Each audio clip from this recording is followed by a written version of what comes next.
Want to learn how to create menus that go from basic to a premium interactive experience? In this tutorial, I'll teach you step by step how to structure and animate this beautiful staggered sidebar menu using Framer. Step 1. Structure component. Before we start animating, it's vital to have our elements organized in the Layers panel to make the process much easier. Here we have the main container, which holds each of the elements that will come to life later. First, we see the logo container. Next, we find the menu panel. It's important to note that it's a frame and not a stack, as it's responsible for defining the fixed width of the menu on the desktop, which in this case is 420 pixels. If we widen it in the editor, you can see how all the internal content adapts perfectly.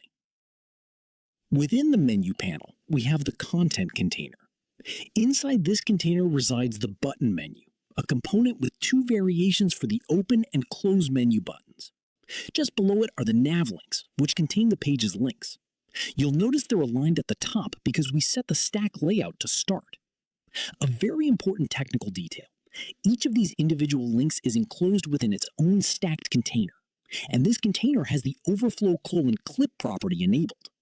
Why do we do this? Because when we animate the text, it will slide in from the bottom to its final position. Without this clipped container, the text would overlap and encroach on the space of the other links, disrupting the clean aesthetic we're aiming for.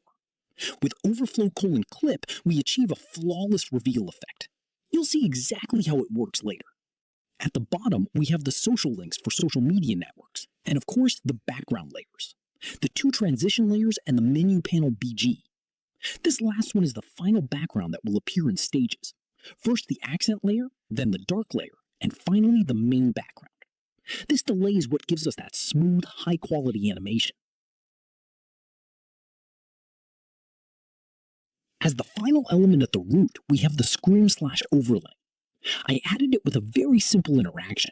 If the user clicks outside the menu, anywhere on the screen, the menu also closes, greatly improving the user experience.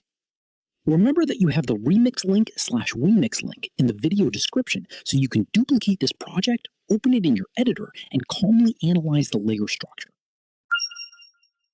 Step 2. Animate component. Now let's begin with the animation. The first thing we'll do is select our menu, right-click and choose Create Component. We'll name it Side Menu, and then access its editing panel. To bring it to life, we'll start by configuring the beautiful appearance effects for the text.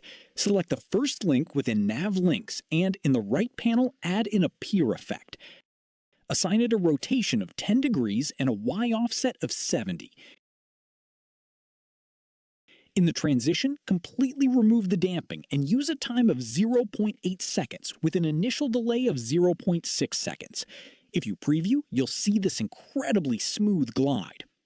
To save time, we select the remaining nav links layers, right-click on Effects, and select Paste. Now, the trick for the staggered effect is to add a 0.1 second delay to each consecutive link. The second will have 0.7 seconds, the third 0.8 seconds, and so on. We do exactly the same with the social links at the bottom to maintain visual consistency. With the text ready, let's prepare the hidden state in our default variant. Select the 3 background layers and move them out of the visible area by assigning them an X value of -500px. To avoid problems when making it responsive, make sure to center the position pin of these backgrounds and reset their width and height to relative 100%. This ensures they always completely fill the main container regardless of the device. Finally, select the nav links and social links groups and change their visible property to no. Our hidden variant is ready. Now we create a new variant and name it Open. In this state, we select the 3 backgrounds and realign them to the horizontal center so they return to their visible position.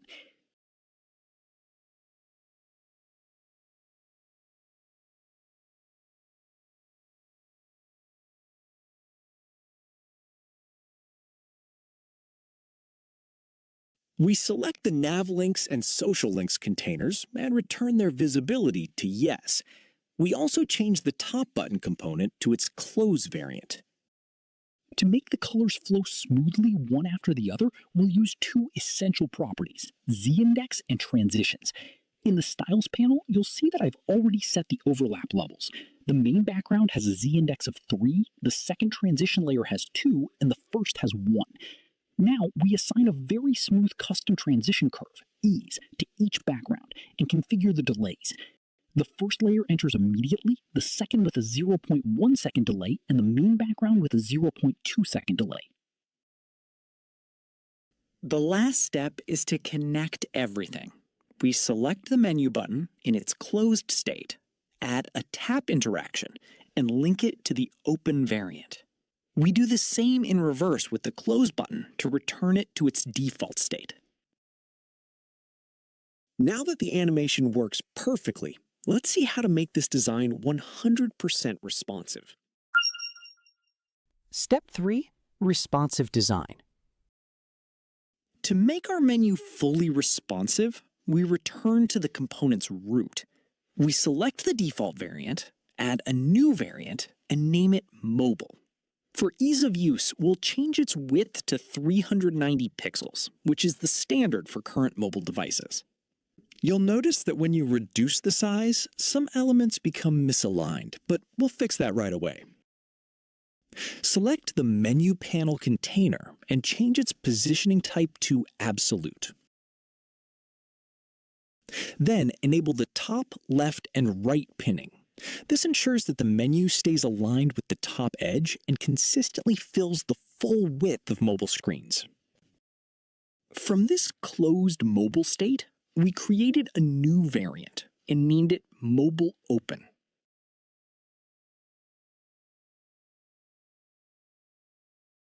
Just as we did on desktop, we accessed this variant, selected the backgrounds, and centered them horizontally so they returned to the visible area. We changed the visibility of the text containers to yes and modified the top button to its closed state. To connect this version, we linked the menu button from the mobile variant to open the Mobile Open variant and configured the close button to do the opposite. If we do a test view, we'll notice a small contrast issue. The brand logo is lost against the light background of the open panel. To fix this, we simply selected the logo within the open variant, changed its color to a dark version, and as you can see, it's now perfectly legible. And that's it. If we preview the entire component, we can see that our menu is 100% responsive. It maintains the same premium, smooth, and staggered animation on both desktop and mobile devices. Step 4. Integrate component. Finally, I'll show you how to correctly apply our component to the website. To ensure the menu always appears in the viewport on every page, without having to paste it onto each page of our website, which would be very time-consuming, we simply need to place it in one location and it will automatically be applied to all pages. Select the main canvas, and at the top of the Properties panel, you'll see the Template option. Click the More icon. Place your component within the template. Select the component and change its position to Fixed, activating the top, left, and right pins. Additionally, to ensure it fully covers the screen when opened, set its height to 100 VH. Finally, assign it a high Z-index, for example 10, to guarantee it always positions itself above any other layer on the website. Here, we encounter a classic technical problem. Having a fixed, invisible full-screen component on top of everything else will block all website interactions. To elegantly solve this, we apply an advanced CSS trick in Framer. We select the component in its general state, and in the Pointer Events property, we select None. This makes the entire component invisible to clicks, allowing interaction with any web element below it. However, this also disables clicks within our own menu. To fix this, we go into the component and enable interactivity piece by piece, using Pointer Events Auto. First, we select the logo container and the button that opens the menu in the closed variant, and assign them Pointer Events Auto. This way, the user can click on them without any problems from the start. Next, for the drop-down menu, we select the menu panel and in the open variant, change the pointer events to auto. This way, when the menu is closed, the entire screen will be free for interaction.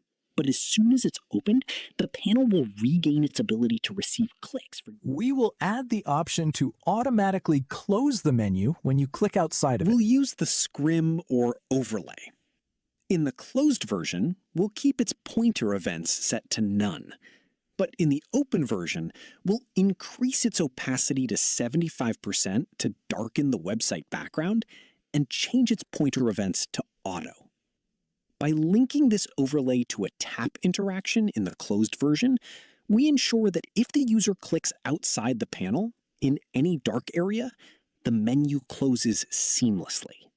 By linking this overlay to a tap interaction in the closed version, we ensure that if the user clicks outside the panel, in any dark area, the menu closes seamlessly. If we go to the final preview, you can see the result. When the menu is closed, we can scroll and interact with the entire web page freely. But when you click the button, the color transitions smoothly. The text appears in stages, the background darkens, and the entire menu becomes fully interactive. And there you have it, a fully interactive, 100% responsive side menu with a premium animation flow that will instantly elevate the visual value of any project you design or develop. Remember that I left the remix link in the description so you can duplicate this project in your editor, calmly inspect the layer structure, and use it as a base for your own designs. If you enjoyed this tutorial and learned something new today, don't forget to give it a thumbs up. Subscribe to the channel so you don't miss future Framer tutorials, and let me know in the comments what other animation you'd like us to break down step by step. Thanks so much for watching, and I'll see you in the next one.